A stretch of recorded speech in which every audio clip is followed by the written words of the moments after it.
They began arriving in Missouri on a Wednesday in October. Some had not been back to Woodstock since graduation in 1967.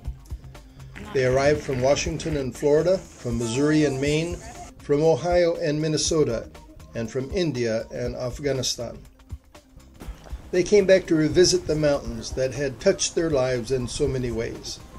They came back to follow once again those donkey trails that had become routine years ago. They came back to experience what is new in Woodstock School, as well as what is new in each other. They came back to remember times both happy and sad, both ordinary and life-changing. They came back to remember. For their short reunion, the Hanifl Center became home. Built where Ashton Court once stood, the Hanifl Center is Woodstock School's new outdoor and environmental study center. It is located on Terry Road, a half-mile beyond the school where Marge Groff used to live. That first afternoon and evening, there was a time to visit and catch up. The next morning, everyone was up for a leisurely walk around the chukar. Once up at the top of the hill, they walked through Sisters' Bazaar. Around several bends in the road, Catalog Church appeared, across the street from where Beth Ann lived. There was ample time to stop to take pictures of the snows.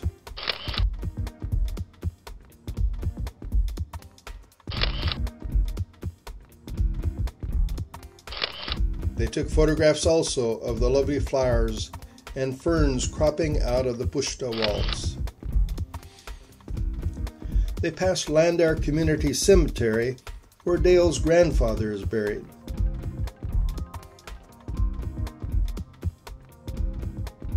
Earlier, Margot, Sally, and Max had walked to the grave of Margot's baby brother and the place where her father's ashes had been buried, so she could scatter some of her mother's ashes there too. Just the day before, Woodstock principal Bob Alter's ashes had been buried by his family. As they walked along, they tried to remember who had lived where. Some thought that Mary Ellen's family had lived here. Rounding the bend to Char Dukan, which literally means 4 stores, Barbie and Peter offered to buy a round of tea.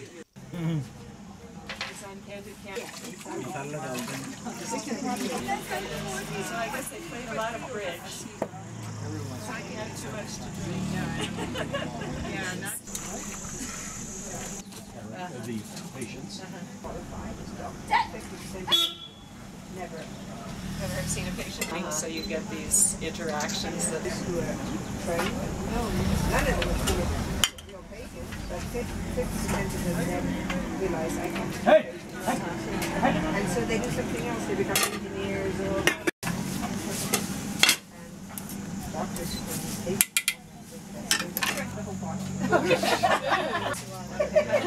The doctors in his congregation are fortunate to be Yeah, really? Yeah, because he drank the whole bottle of vinegar thinking that's what he's doing. Yeah. Take this, and the guy says, no, I'll take it. He says, well, if you insist.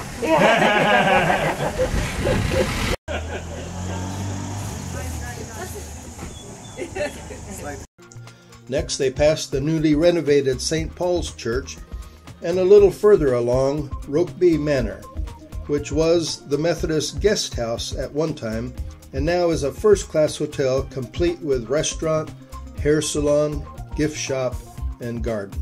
On the way down to Woodstock, they passed the Nourish block built by Barbie's father and the place where they lived on the hillside. Back on campus, they just had to stop for a picture on Jacob's Ladder and another one in front of the Woodstock School sign. After a quick lunch in the staff dining room, where Gordy and his daughter joined the group, Emu from the alumni office gave a tour of the campus. They visited some of the grade school classrooms. Long Dorm for Girls is now the grade school library and learning center. Music practice rooms now fill the area where the indoor quad gym had been. They noticed a greater emphasis on Indian music. The covered ramp is just the same. There are now computers in the library where Sue Scott Swanson recently served as librarian. Parker Hall is still Parker Hall. But outside, the Communication and Arts building make things look quite different. One of the biggest changes is atop the upper covered ramp, as they witness the new Winmumbi Gymnasium, one of the best high school gymnasiums in all of India.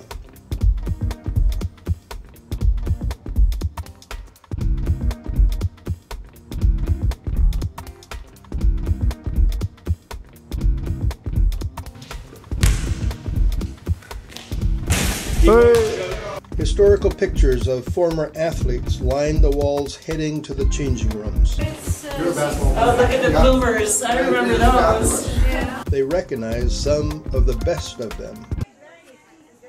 New on the campus security force are some langur monkeys trained to scare off the more aggressive rhesus monkeys, which have become quite a menace to students and staff. That evening they were all invited to the principal's house for dinner. In their minds, of course, it was the home of the Burgoynes, but now houses Dr. and Mrs. Long, who only recently moved to Mussoorie to head up the school.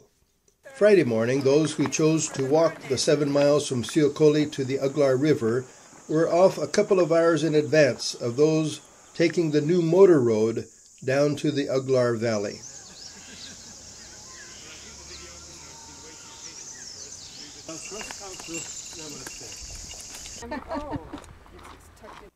The hikers passed villages where farmers were at work.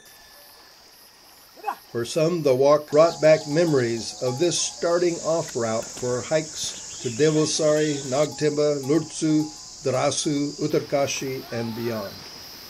For others, it was a first-time delightful 7-mile downhill walk.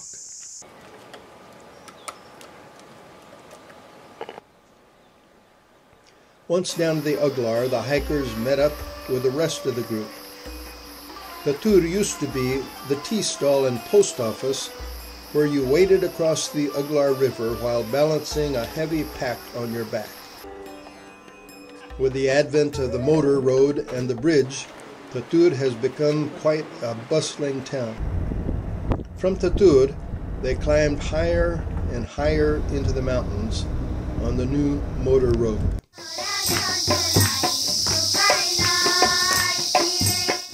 They stopped at the Gati School, where to their delight, the children performed some of their traditional village dances.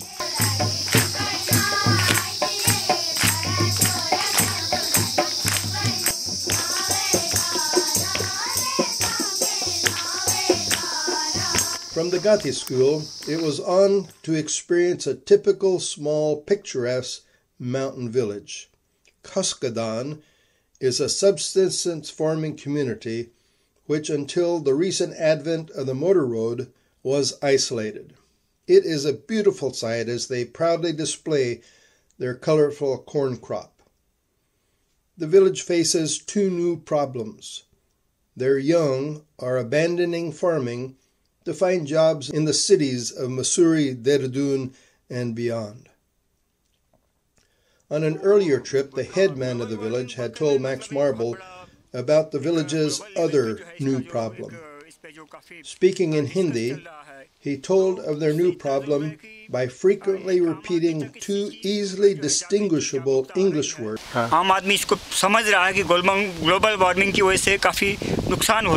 Global warming.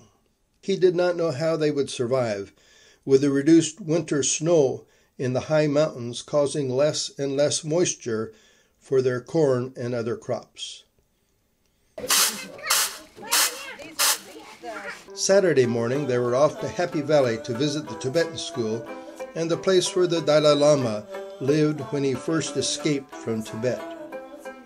While being served tea, they learned about the school, which started soon after the takeover of Tibet by the Chinese. In their boarding school, Tibetan orphans are raised in a very nurturing and loving environment. They make their own uniforms. They learn various trades like that of painting traditional Tibetan art. It was a short and joyful visit.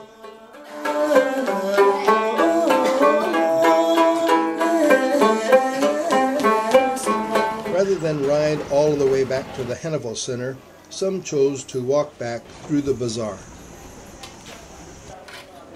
On Sunday morning, the group headed off in different directions. Some attended the newly renovated St. Paul's Church up on the Chukar. It just so happened that Sunday was also Worldwide Woodstock Day. That evening, they attended the outdoor Worldwide Woodstock School festivities just up from the school at Edge Hill. Now you've come to Woodstock, and you know it's true. There was great food, fun music, and a fire by which to keep warm. All too soon, Monday morning rolled around, and it was time to say farewell to the mountains once again, and to bring the 45th ZMBXA class reunion to a close. Group opinion held that the upcoming 50th ZMBXA reunion in 2017 should be held somewhere in the United States to enable the greatest participation. However, calls for having another reunion at Woodstock some other time in the near future were clearly heard.